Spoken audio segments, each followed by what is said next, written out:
पॉडकास्टच्या स्वरूपात चौकस आणि पारदर्शी वार्तांकन. गल्ली दिल्ली ते जागतिक घडामोडींवर चौफेर आणि चौकस लक्ष. नव्या डिजिटल युगासाठी उदय सकाळच्या डिजिटल भविष्यपत्राचा. जग तुमच्यापासून फक्त एक क्लिकवर. भेट द्या सकाळ वेबसाईटला किंवा डाउनलोड करा सकाळ ॲप.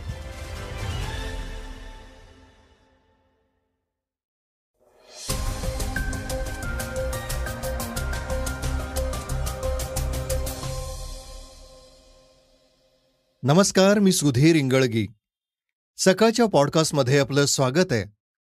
आज पॉडकास्टमध्ये ऐकणार आहोत, आज मानवानं चंद्रावर पाऊल ठेवलं त्याला 52 वर्ष पूर्ण झाली. ब्रिटनच्या पंतप्रधान पदाच्या शर्यतीत आघाडीवर असलेल्या ऋषी सुनक यांनी केलं आपल्या सासू सासऱ्यांचं कौतुक. आणि चर्चेतील बातमीत ऐकणार आहोत, शिवसेनेच्या 12 खासदारांनी गटस्थापनेचं पत्र लोकसभा सभापतींना दिलं. आता ऐकूयात सविस्तर बातम्या. पॉडकास्टची सुरुवात करूयात एका ऐतिहासिक बातमीने. One small step for a man, one giant leap for mankind. Neil Armstrong यांनी हे ऐतिहासिक शब्द उच्चारताच सगळीकडे जल्लोष झाला.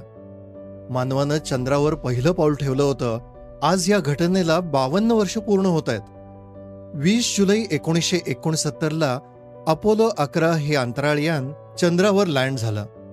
16 जुलैला अपोलोने 76 तासांचा प्रवास करून चंद्राच्या कक्षेत प्रवेश केला. 16 जुलैला नील आर्मस्ट्रॉंग, बझ ॲल्ड्रिन आणि मायकेल कोलिन्स यांनी फ्लोरिडा येथील केनेडी स्पेस सेंटरवरून चंद्राकडे उड्डाण केलं होतं. 20 जुलैला 4 दिवसानंतर अपोलो 11 हे यान चंद्रावर उतरलं आणि मानवाने ऐतिहासिक पाऊल चंद्रावर ठेवलं. खरं तर रशिया आणि अमेरिकेत अंतराळ संशोधन स्पर्धा सुरू होती. तेव्हा अमेरिकेचे राष्ट्राध्यक्ष जॉन एफ केनेडी यांनी अमेरिका चंद्रावर पाऊल ठेवेल अशी महत्वाकांक्षा व्यक्त केली. 25 मे 1961ला त्यांनी घोषणा केली आणि 20 जुलै 1969ला अमेरिकेने चंद्रावर पाऊल ठेवणारं पहिलं राष्ट्र बनण्याचा मान मिळवला.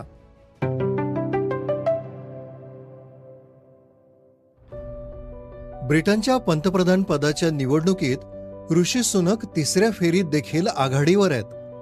त्यामुळे त्यांना पंतप्रधान पदाचा प्रमुख दावेदार मानलं जात आहे. ऋषी सुनक बोरिस जॉन्सन यांच्या मंत्रिमंडळात अर्थमंत्री होते. ऋषी सुनक यांच्या पत्नी अक्षता या इन्फोसिसच्या संस्थापक नारायण मूर्ती आणि सहसंस्थापक व लेखिका सुधा मूर्ती यांची मुलगी आहे. हे कुटुंब बऱ्याचदा चर्चेत असतं. ऋषी सुनक यांच्यावरही मध्यंतरी घोटाळ्याचे आरोप झाले, तर अक्षता मूर्ती या ब्रिटनच्या नागरिक नाहीत. त्यांनी भारतीय नागरिकत्व कायम ठेवलंय. हे सगळं त्यांनी टॅक्स वाचवण्यासाठी केल्याचा आरोपही त्यांच्यावर झाला. मात्र आता ऋषी सुनक ब्रिटनच्या पंतप्रधान पदाच्या शर्यतीत आघाडीवर आहेत. या निमित्तानेच त्यांची मुलाखत झाली. यात त्यांनी आपल्या सासू सासऱ्यांचं कौतुक केलं. इन्फॉर्मेशन टेक्नॉलॉजीमध्ये इन्फोसिस ही जागतिक पातळीवर आघाडीची कंपनी आहे. तर इन्फोसिसच्या सहसंस्थापक आणि सुप्रसिद्ध लेखिका सुधा मूर्ती हे भारतातलं एक लोकप्रिय व्यक्तिमत्व आहे. ITVमध्ये डिबेट शोमध्ये ऋषी सुनक यांना विचारलेल्या प्रश्नावर त्यांनी त्यांच्या सासू सासऱ्यांचं कौतुक करताना, माझ्या सासू सासऱ्यांनी अतिशय खडतर प्रवासातून यश मिळवलंय, याचा मला अभिमान वाटतो असं मुलाखतीत सांगितलं. माझे सासरे अतिशय गरीब कुटुंबातले होते आणि माझ्या सासूने काही हजार रुपयांची बचत करत जमवलेल्या पैशातून जगातील एक मोठी आणि तितक्याच आदराने नाव घेतली जाणारी कंपनी म्हणजेच इन्फोसिसची स्थापना केली. ब्रिटनमध्ये देखील हजारोंना रोजगार दिला असे गौरवोद्गार त्यांनी काढले. आपण पंतप्रधान झाल्यावर अशा अनेक कथा घडवायच्या असल्याचा विश्वास त्यांनी व्यक्त केलाय.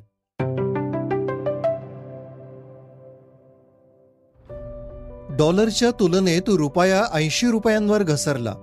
एका अमेरिकन डॉलरसाठी भारताला 80 रुपये मोजावे लागणार आहेत. भारताने उदारमतवादी धोरण स्वीकारल्यानंतर ही इतिहासातली सगळ्यात मोठी घसरण असल्याचं तज्ज्ञ सांगतायत. त्यामुळे आता भारताच्या अर्थव्यवस्थेवर देखील परिणाम होणार आहे. डॉलरच्या तुलनेत 80.6 वर रुपया घसरलाय. जानेवारीमध्ये रुपया 78.94 इतका होता. मात्र जूनच्या शेवटी रुपयाची घसरण सुरूच आहे. आता रुपयाची घसरण सुरू होण्याची कारणं पाहूयात. कोरोना महामारीमुळे अर्थव्यवस्था कोलमडली होती. त्यामुळे देखील रुपयाचं अवमूल्यन झालं.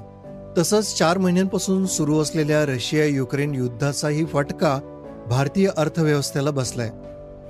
आंतरराष्ट्रीय गुंतवणूकदारांनी भारतीय इक्विटीमधून $14 अब्ज काढल्यानेही भारतीय रुपया घसरलाय. त्यामुळं भारतातील परकीय चलन साठ्यावर देखील त्याचा परिणाम होणार आहे. महागाई, जीएसटी आणि इंधनवाढीने होरपळलेल्या भारतीयांसाठी रुपयाचं अवमूल्यन झाल्याने फटका बसणार आहे. विरोधक देखील आता केंद्र सरकारवर टीका करतायत. रुपया 2014 साली डॉलरच्या तुलनेत 50 रुपये होता. तेव्हा हा मुद्दा निवडणुकीत घेत मोदी सरकारने रुपयाचं मूल्य वधारण्याचं वचन दिलं होतं, अशी टीका काँग्रेसचे नेते शशी थरूर यांनी केली आहे.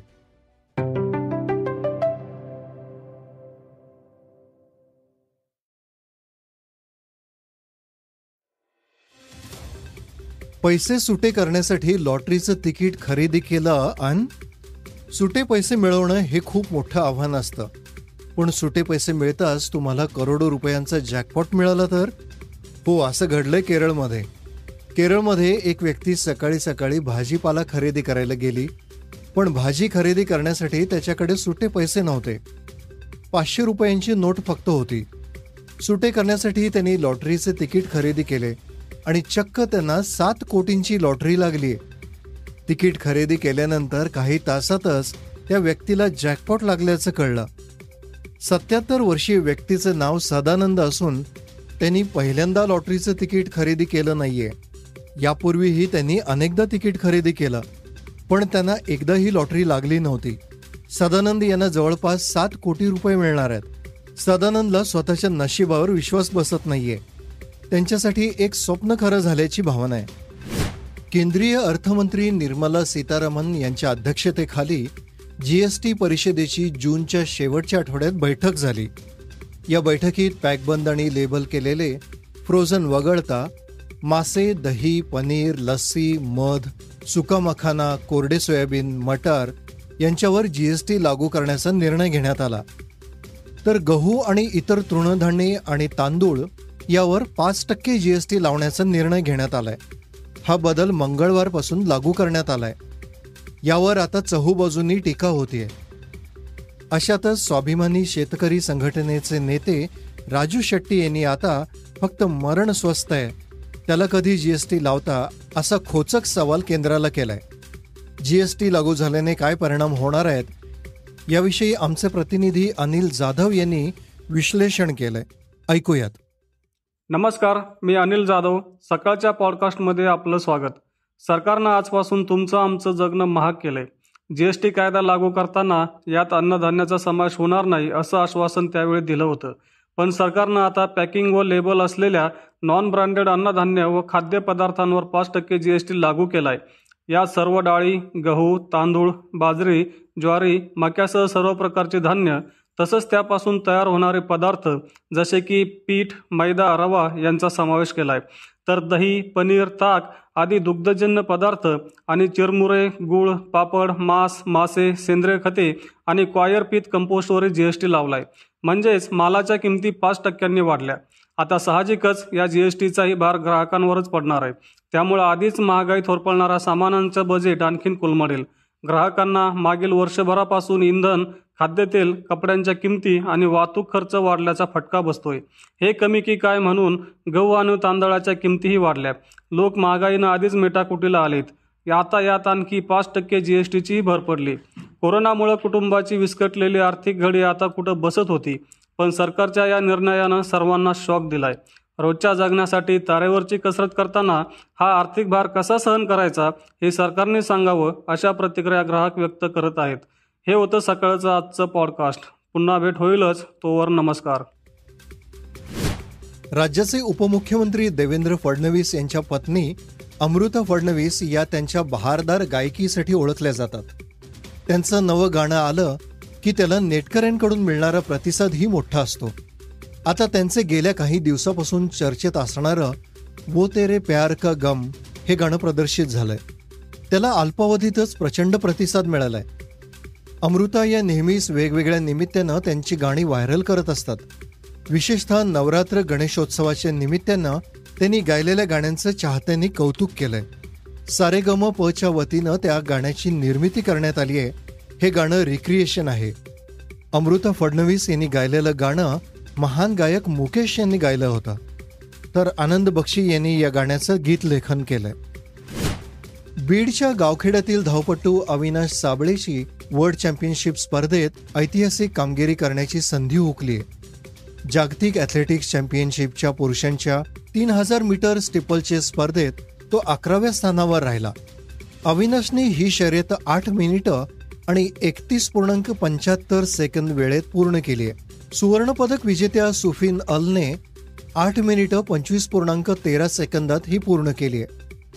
रौप्य पदक विजेत्या गरिमाने 8 मिनिटं 26.1 सेकंदात, तर कांस्य पदक विजेत्या क्रिपुटोने 8 मिनिटं 27.92 इतकी वेळ नोंदवली आहे. साबळे 2019 वर्ल्ड चॅम्पियनशिपच्या अंतिम फेरीत पोहोचला होता. यावेळेस अविनाश 13व्या स्थानावर होता. त्याने जूनमध्ये डायमंड लीगमध्ये 8 मिनिटं 12.48 वेळ नोंदवत विक्रम केला होता. श्रोते हो, आता चर्चेतील बातमी. शिवसेनेच्या 12 खासदारांनी गटस्थापनेचं पत्र लोकसभा सभापतींना दिलं. एकनाथ शिंदेंच्या दिल्ली दौऱ्याकडे सर्व महाराष्ट्राचं लक्ष लागलं होतं. यापूर्वीच शिवसेनेचे 12 खासदार एकनाथ शिंदे गटात सहभागी होणार याविषयी चर्चा झाली होती. मात्र मंगळवारी सकाळपासूनच दिल्ली शिवसेना खासदारांनी मुख्यमंत्री एकनाथ शिंदेंची भेट घेतली.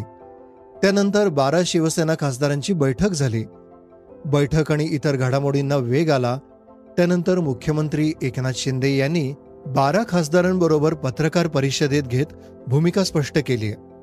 खासदारांच्या गटनेतेपदी राहुल शेवाळे यांची नियुक्ती करण्यात आली आहे आणि मुख्य प्रतोदपदी भावना गवळी यांची निवड करण्यात आली असून या 12 खासदारांनी गटस्थापनेचं पत्र लोकसभा सभापतींना दिलंय. मुख्यमंत्री एकनाथ शिंदेंनी पत्रकार परिषदेत ही माहिती दिली आहे. यामुळं उद्धव ठाकरेंच्या शिवसेनेकडे आता 6 खासदार उरलेत. मात्र एकनाथ शिंदेंनी शिवसेनेच्या सर्व म्हणजेच 18 खासदारांना आता भावना गवळी यांचं व्हीप लागू होईल असं म्हणत आम्ही एनडीए बरोबर असू असंही मुख्यमंत्री शिंदे म्हणालेत. सर्व 12 खासदार जे आहेत आपले, त्यांनी आज लोकसभा स्पीकरकडे पत्र दिलं.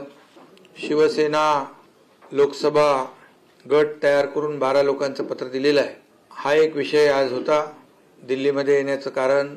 दुसरा एक महत्त्वाचा विषय जो ओबीसी रिझर्वेशन जे आहे त्याची उद्या केस आहे आणि त्या संदर्भात देखील सर्व वकील तज्ज्ञ यांच्यासोबत बैठक, प्रिपरेशन आणि सगळ्याच गोष्टींवर चर्चा.